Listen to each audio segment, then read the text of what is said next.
皆さん、また来てくださってありがとうございます。こちらはマンハッタンニューヨーク日曜日の午後です。ということでね、今週はね、いろいろあったんですね。で、月曜日、これ。そして火曜日がこちら。そして水曜日がこちらで、木曜日がこちら。ということでね、これに関してはね、とりあえずコメントは避けてですね、私はね、今日あげたいのがあって、前も言ったみたいにね、もうあげたいのが溜まってて、もうどんどん選挙が迫ってきてるので、いろんなのが上がってくるんですよね。だから、ただね、これね、6月の20日にトランプさんが、例の4人の起業家、アメリカを牽引する起業家の方たちが、大統領選の問題点となる質問をガガッと聞いて、それにバッとトランプさんが答えてるんですね。で、私ね、やっぱりね、FOX とか ABC とかそういう報道機関が絡むと、やっぱりそれぞれの思惑があるから、スパーンと問題点に直接切り込まないのがちょっとイラッとするので、これを上げようと思ってたんですよ。ところがね、今回の争点は4つに関してまたズバッと聞いてるんですけど、最後に Jfk ファイルのことについて聞いてるんですね。Jfk の暗殺ファイルに関して今は言えないんだけど、みんなが見たいっていうことなので、今回は誰が何と言おうと私は公開するって言って終わってるんですね。今日のこの上げる動画。そしてね、その数週間後に暗殺未遂があったんですよ。だから私ちょっとね、怖くなってこれをね、上げるの忘れてたんですね。で、だけど、今回のトランプさんのこの4つのことに関して答えてることには、やっぱり移民というか、合法移民に関してのプロセスを早くすればいいんだみたいな感じでめちゃくちゃ画期的なことを言ってくれたんですね。で、もうこれでみんなやっぱり特に日本人なんていうのはもうコツコツ真面目にコツコツもうロイヤーにもお金払ってもう努力もしてっていう人が多いから、これから本当に日本から来る人がよしやったらねって言って挑戦できる、アメリカンドリームに挑戦できる、本当に夢が戻ってくるなっていう感じのことをおっしゃってるので、ぜひあげたいと思って今日はこれをあげますということで、どうぞ。President Trump, I wanted to ask you a question about Roe v. Wade. You promised your base that you would overturn Roe v. Wade. You added 3 people to the Supreme Court, and you delivered on that promise. This might be the issue that determines the election, and many people believe it is.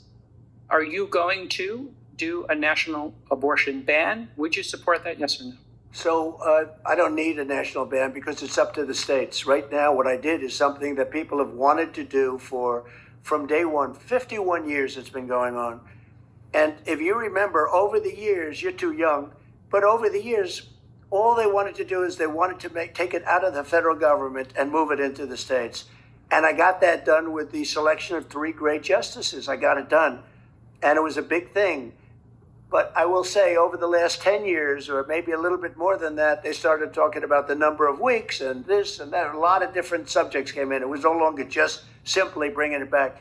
Every legal scholar, from Democrat to Republican, liberal, conservative, they all wanted it given to the states, because from a legal standpoint, from a lot of other standpoints, including even a moral standpoint, they wanted it brought back to the states. And what I did is I got it back to the states.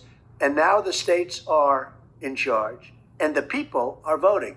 And some votes are coming out the way certain people wanted, and some votes aren't coming out the way certain people wanted. I mean, if you look at Ohio, I would say it was a more liberal vote than people would have thought.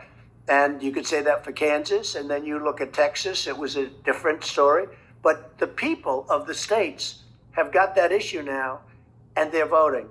And the one thing that we have to remember, that there's been a lot of radicalism talked about, and the radicalism is really on the left because they're willing to do abortions in the 8th and 9th month, and even beyond that. I mean, we have some people, the governor, take a look at the governor of Virginia, the former governor of Virginia, where he talked about we will kill the baby after the baby is born. That's a very radical stance, and hopefully that's all going to be taken off the table now.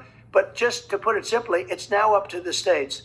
And like Ronald Reagan, I'm a believer in the exceptions, the 3 exceptions, as you know, and rape, incest, life of the mother. the danger for the life of the mother. And we have a situation now where it's in the states' hands, and the states are going to be voting. The last thing people want, the people are going to be voting. The last thing people want is for that to go back into the federal government. It was always fought, and very importantly, and people wanted it, they wanted it back in the states where it belongs legally and for a lot of other reasons. So you wouldn't support a national ban?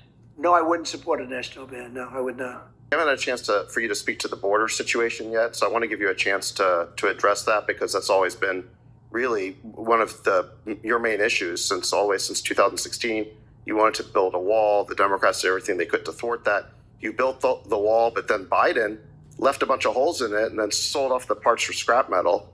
And now we've had and repealed your executive orders. So I want to give you a chance to speak to that.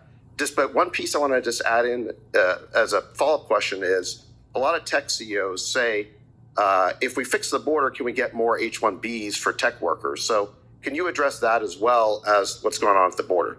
Yes, so we built hundreds of miles of wall, David, as you know, and we're very proud of it. We did it as per specification by the Border Patrol. They wanted exactly the wall that we did, with the climb paddle on top, with steel, concrete, and then rebar, and all of the things. And they wanted to have vision through it, clearly through it.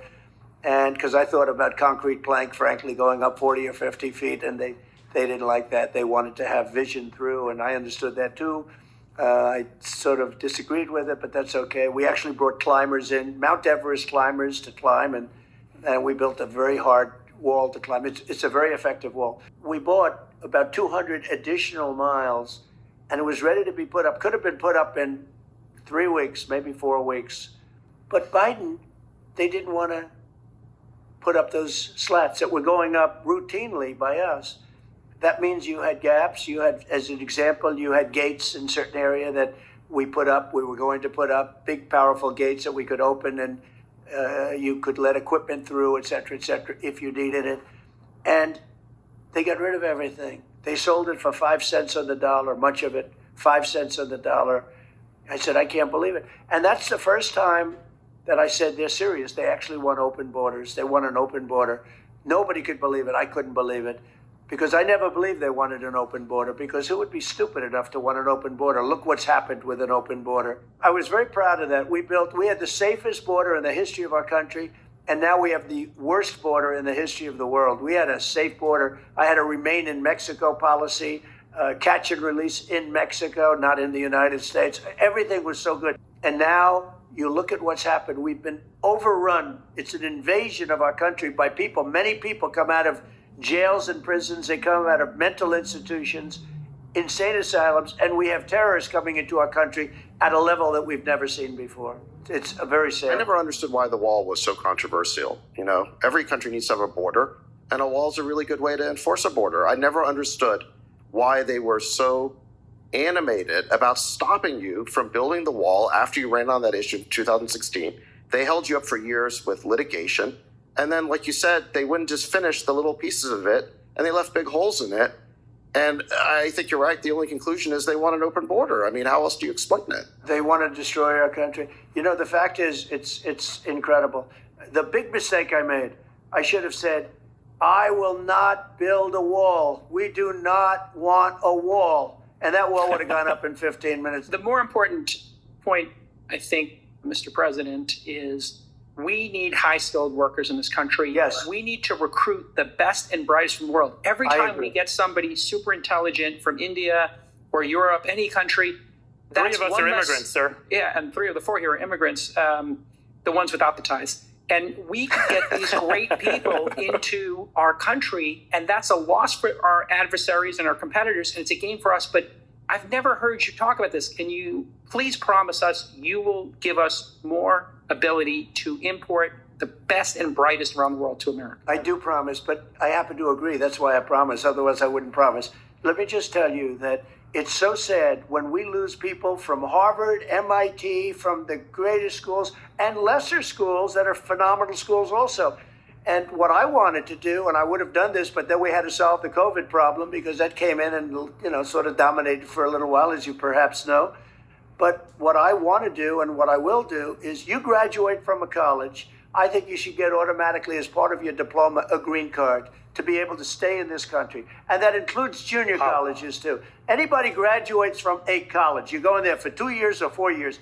If you graduate or you get a doctorate degree from a college, you should be able to stay in this country. And you know more stories than I do, but I know of stories where people graduated from a top college or from a college, and they desperately wanted to stay here. They had a plan for a company, a concept, and they can't. They go back to India, they go back to China, they do the same basic company in those places, and they become multi-billionaires employing thousands and thousands of people, and it could have been done here. And a bigger example is you need a pool of people to work for your companies. You have great companies, and they have to be smart people. Not everybody can be less than smart. You need brilliant people.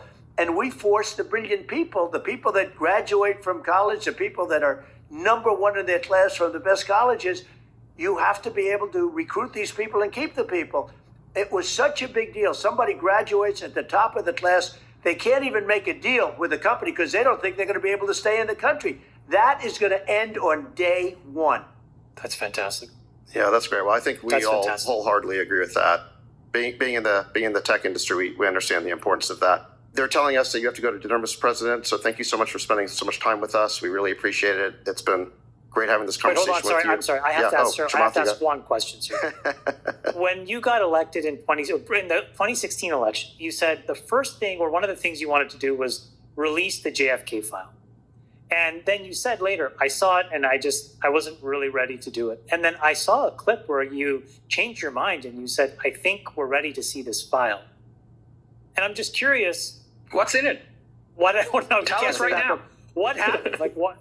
Yeah. I actually did do it. I released a lot, as you know.